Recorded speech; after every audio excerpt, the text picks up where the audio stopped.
All right, so this paper is a work in progress for an article on Beauvoir and consensual non-monogamy that I will have done later this summer. That's also part of a broader project on Beauvoir's philosophy of love. And so I just want to kind of situate that because as will become clear throughout the course of my paper, there are some very open questions for me and I don't have necessarily definitive conclusion for you today. So I also feel like there are moments in the paper that can be more cohesively tied together, and I'm still working on that. So I also just want to say that, forgive me that this is very much still a work in progress. All right. In September 1929, a 21-year-old Simone de Beauvoir found herself in a difficult position. She was in love with two men. The first was the dashing philosophy student René Maheu, whom many believed to be Beauvoir's first lover. Beauvoir spent many days with Maheu, known as Lama in her journals and Herbeau in her memoirs, days studying for the agrégation exam together. Maheu, who was married, was enamored of Beauvoir, and they shared a romantic hotel stay in Marignac.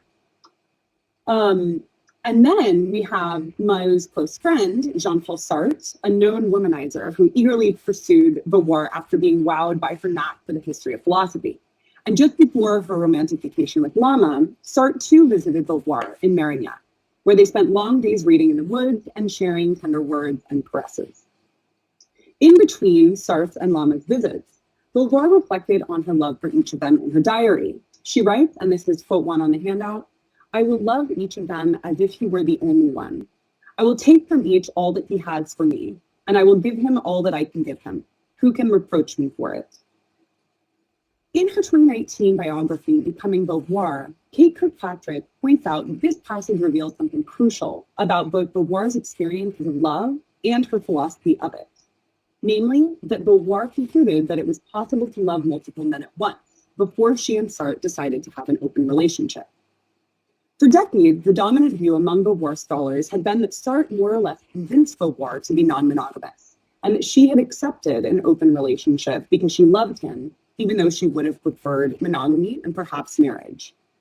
Indeed, Beauvoir's own famous description of their pact to enter into an open relationship in the prime of life centers Sartre's interest in non-monogamy over her own.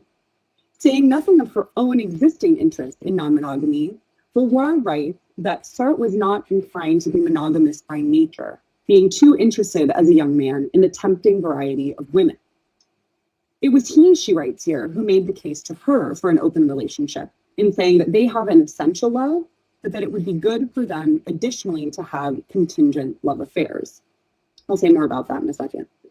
Yet Kirkpatrick's biography compellingly shows, through attention to previously unknown passages from diaries and letters, such as the one noted above, that this narrative is wrong.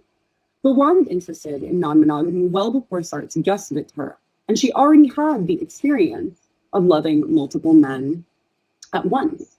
She was also critical of marriage from adolescence, which she believed dangerously committed individuals to lifelong contracts without failing to acknowledge the self's process of becoming. She recognized from this early age that marriage was particularly dangerous for women, given how few opportunities patriarchal society gave women within it. Returning to this passage, the same passage, quote 1 from her diaries, I'll note that it also suggests how Beauvoir thinks about loving more than one person at a time. And I'd like to draw attention to 3 themes that emerge in this passage by way of opening, because I think they become crucial for Beauvoir's more developed philosophy of love and its non-monogamous orientation.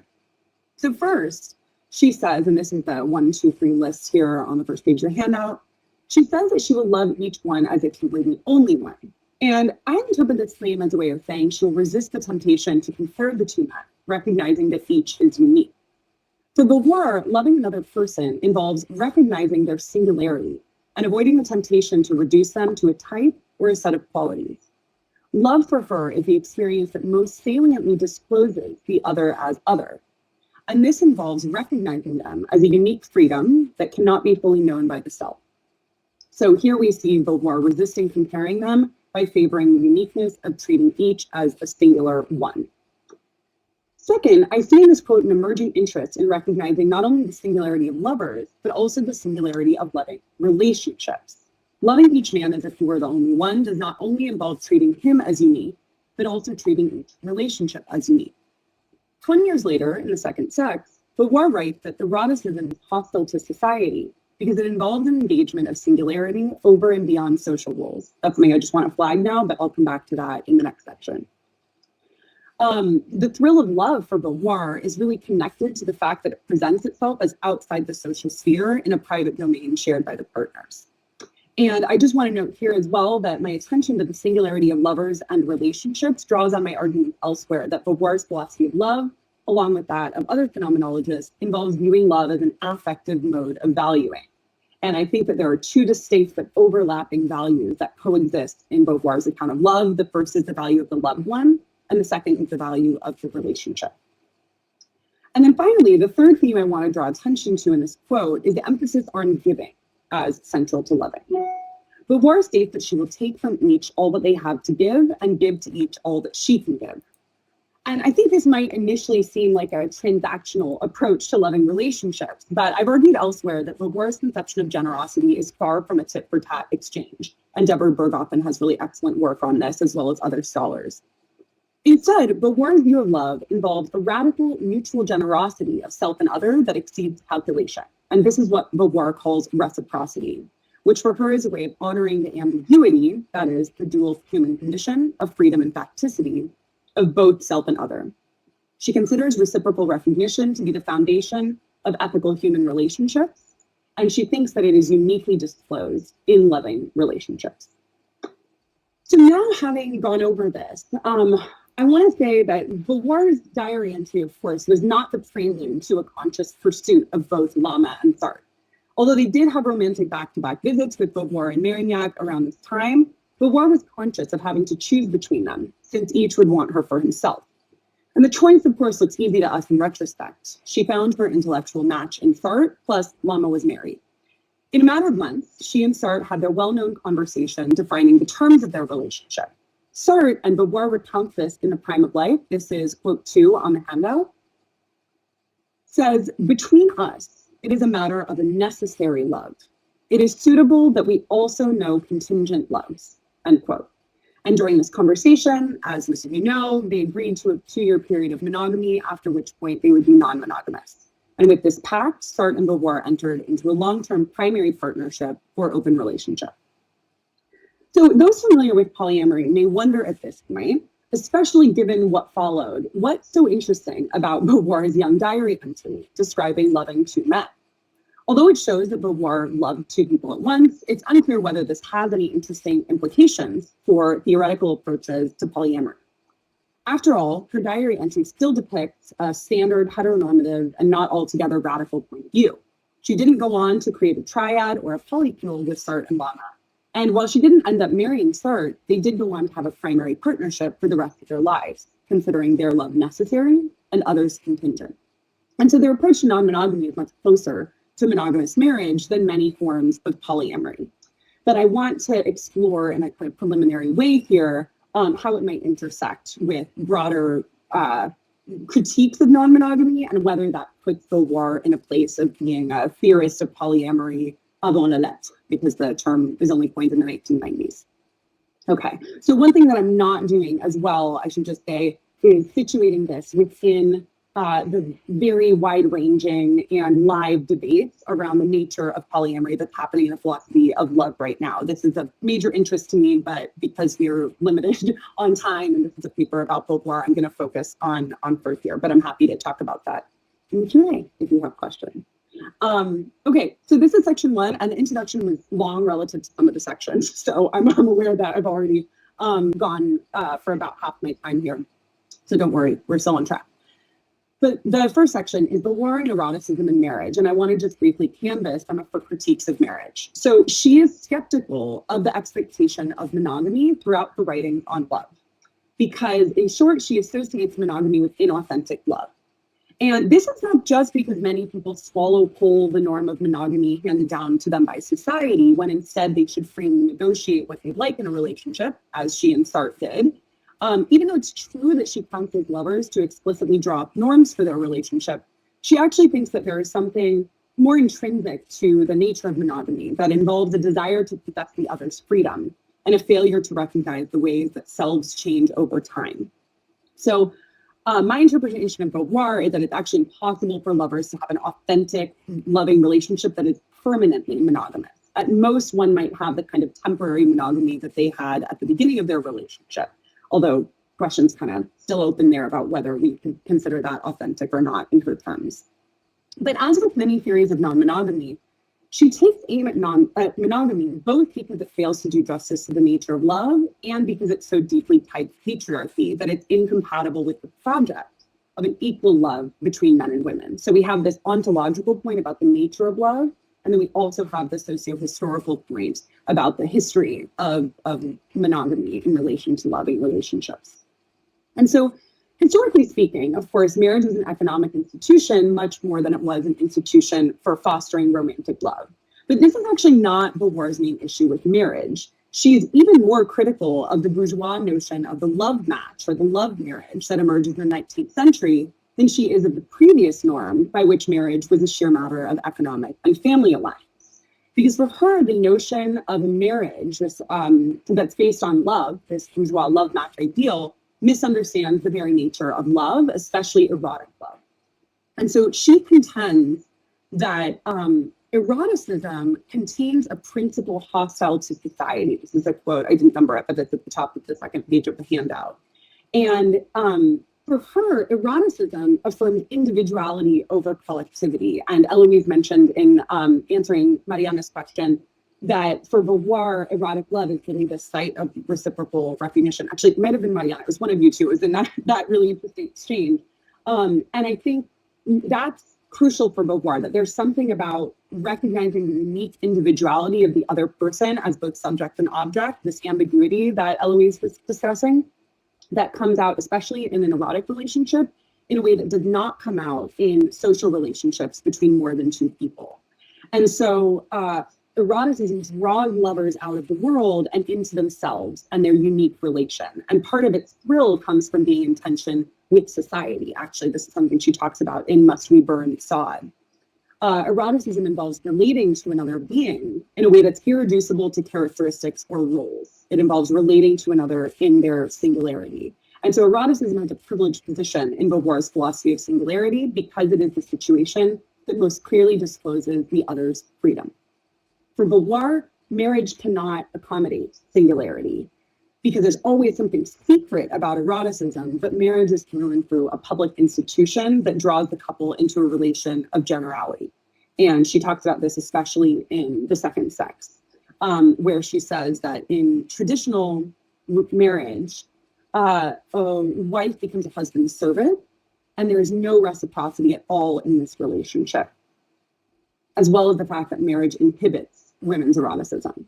But then even beyond these kind of traditional, very heteronormative arrangements, for her, it's the very quotidian nature of marriage that stifles eroticism because it diminishes the alterity of partners. And so again, marriage cannot accommodate singularity for her.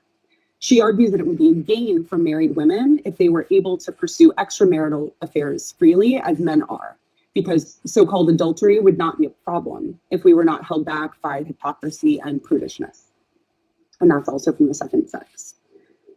Okay, so in this second section, I want to think a little bit about the notion of fidelity, which comes up in the title of my paper, because I think what is interesting about Beauvoir's account of love in the non-monogamous context is the alternative account that she gives of fidelity, in which she's disambiguating it from exclusivity. So in romantic contexts, fidelity is often conflated with exclusivity, especially sexual and emotional exclusivity.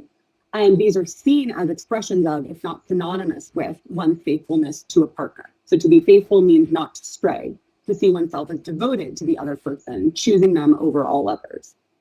But Beauvoir offers a radically different picture of fidelity that not only disidentifies it with exclusivity, but also sees exclusivity as incompatible with fidelity. And so in the same diary, I think it's from an earlier diary entry in August 1926, Beauvoir has this amazing passage where she muses on, quote, the several things that I hate about love. And she says that the main thing she hates about love is the abandonment of all of oneself, because such abandonment means foregoing one's freedom and sacrificing oneself to the other. And Those familiar with Beauvoir's later account of devotion in The Second Sex and elsewhere might be struck by the similarities between her account in this very early diary entry and what she would later call devotion, because for Beauvoir, devotion is an inauthentic way of loving another.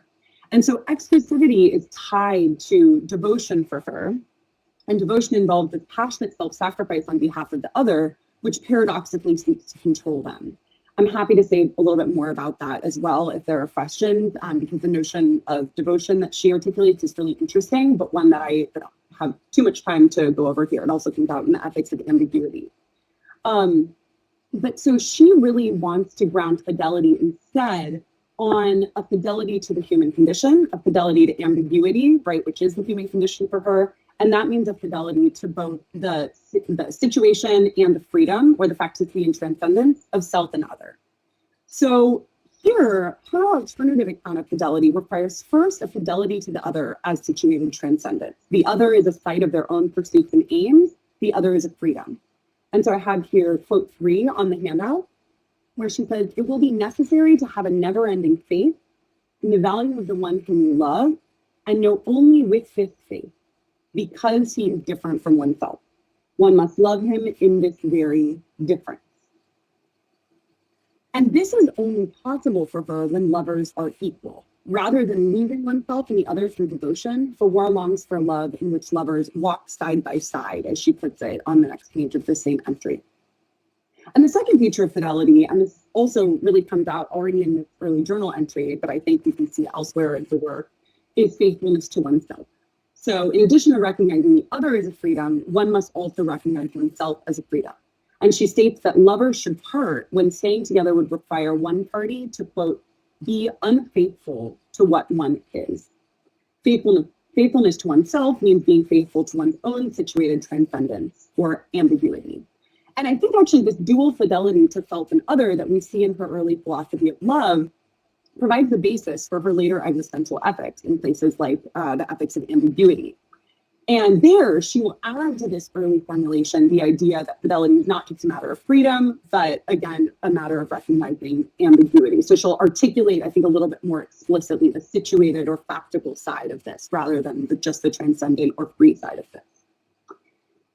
So one kind of question now in these last couple of minutes that I have is thinking about how this might relate to discourses of polyamory. So something that I don't have time to talk about, but I just want to flag, is that I think this notion of fidelity is pretty different from, on the one hand, more libertarian or anarchical approaches to polyamory that you see in movements like relationship anarchism, where the idea is basically just like, let's leave the other completely free to do what they want. We're eschewing any commitments.